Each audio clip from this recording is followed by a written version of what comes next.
Em sua viagem à Europa, Lula tem falado muitas vezes sobre a proposta de acordo entre a União Europeia e Mercosul. Numa dessas ocasiões, ele chamou alguns dos termos do acordo de ameaça, na cara do presidente francês. Não é possível que nós temos uma parceria estratégica e haja uma carta adicional fazendo ameaça a um parceiro estratégico.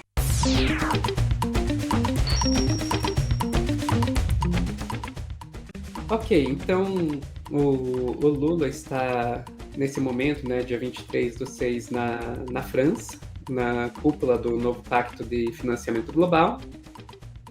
E como parte da pauta, né, está o acordo entre União Europeia e Mercosul, que já é um acordo que já está tentando se fazer já faz muito tempo, já vem de antes do governo Lula, e que não destrava nunca, né?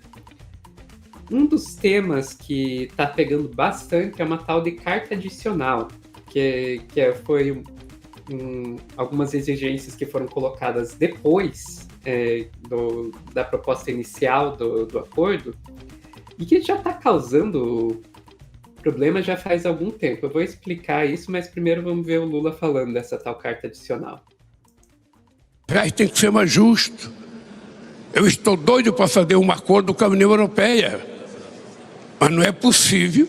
A carta adicional que foi feita pela União Europeia não permite que se faça um acordo. É preciso, nós vamos fazer a resposta e vamos mandar a resposta, mas é preciso que a gente comece a discutir.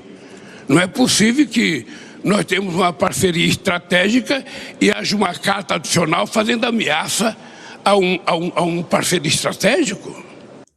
Uma carta adicional fazendo ameaça a um parceiro estratégico. Ele chamou de ameaça mesmo. E vocês viram, o Macron está ali do lado dele. Como é que a gente vai resolver isso? Então, como é que a gente vai resolver isso? Tá, o que é essa carta adicional que o Lula tá tanto falando traz? É uma carta adicional que traz exigências ambientais, né?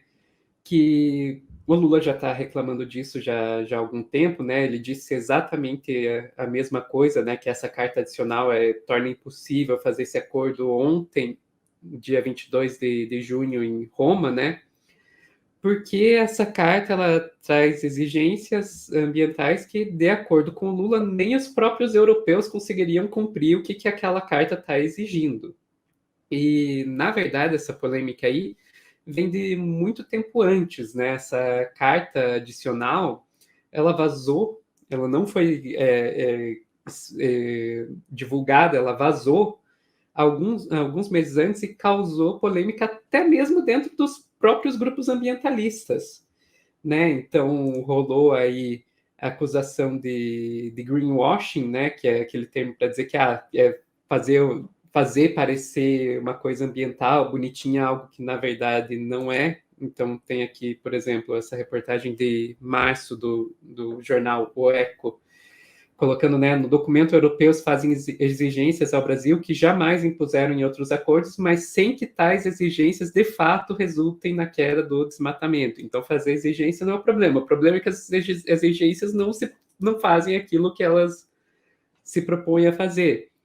Também a gente tem aqui nessa reportagem aqui, falando que destacar essa segunda parte aqui do parágrafo, né, que é uma professora da Universidade Federal do Pará, né, Ana Paula Santos Souza, falando, né, que a falta de envolvimento com as autoridades, em sentido que em nenhum momento as negociações sobre esses acordos escutaram as populações, no caso referindo às populações tradicionais, que, gente, assim, uma coisa, se você vê qualquer pessoa falando sobre proteção do meio ambiente sem envolver as populações tradicionais, sem envolver as populações indígenas, quilombolas, ribeirinhas, desconfie.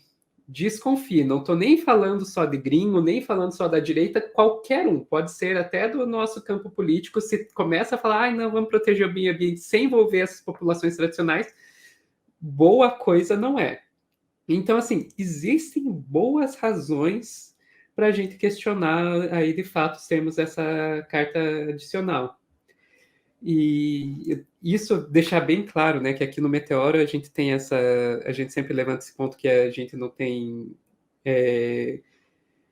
não acredita na imparcialidade no jornalismo, mas a gente acredita aqui na transparência, né? A pauta ambiental é uma pauta que é muito cara para mim, e o governo Lula, ele erra bastante nessa pauta. Então, quando começou, assim, o Lula com essa história de, não, a gente tá... essas exigências ambientais impedem o nosso acordo, eu fiquei com o pezinho atrás, mas, sinceramente, gente, eu passei hoje a tarde inteira correndo atrás dessa bendita dessa carta adicional, ver o que diferentes grupos estão dizendo sobre essa carta, e tem razões para a gente desconfiar, sim. Eu acho que boa parte do nosso campo, né, quem está mais engajado na questão ambiental, tem sérias ressalvas à administração do PT, pouquíssimas pessoas, acho que ninguém superou Belo Monte até hoje, né? Exato. E é importante, é crucial você não separar a causa ambiental da luta de classes e da situação que os povos originários são submetidos nessa disputa, né? E de como você proteger os espaços, as terras indígenas, a população quilombola e tudo mais, é crucial nessa luta por um trem que já partiu, né? A União Europeia ela está tentando remediar uma situação que já é grave. A gente não está no ponto de fazer políticas preventivas.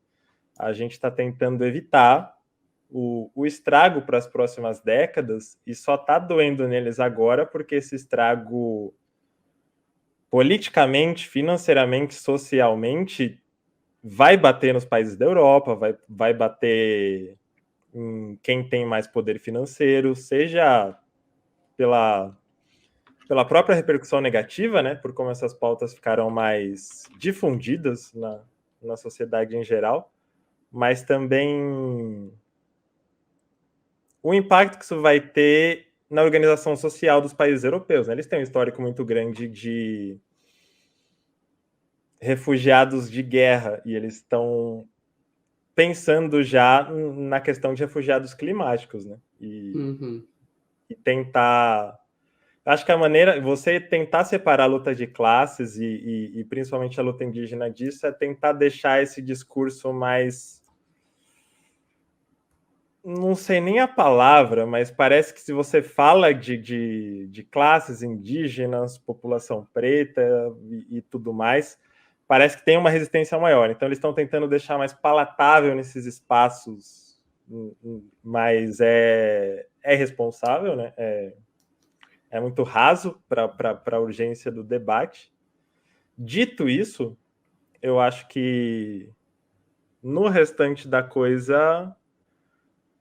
é bom ver um presidente brasileiro lá defendendo essa questão e não sendo motivo de chacota e de vexame, né? Porque o interesse nesse sentido, o interesse da Europa, da França com o Brasil está alinhado agora porque antes o Brasil era uma párea mundial. Impedir a reeleição do Bolsonaro não era uma questão só brasileira, era uma questão global, especialmente pelo que estava e ainda está acontecendo na Amazônia. Então, nesse sentido, feita essa separação, é importante, né, dar um respiro, ver o Brasil se colocando dessa maneira no cenário internacional.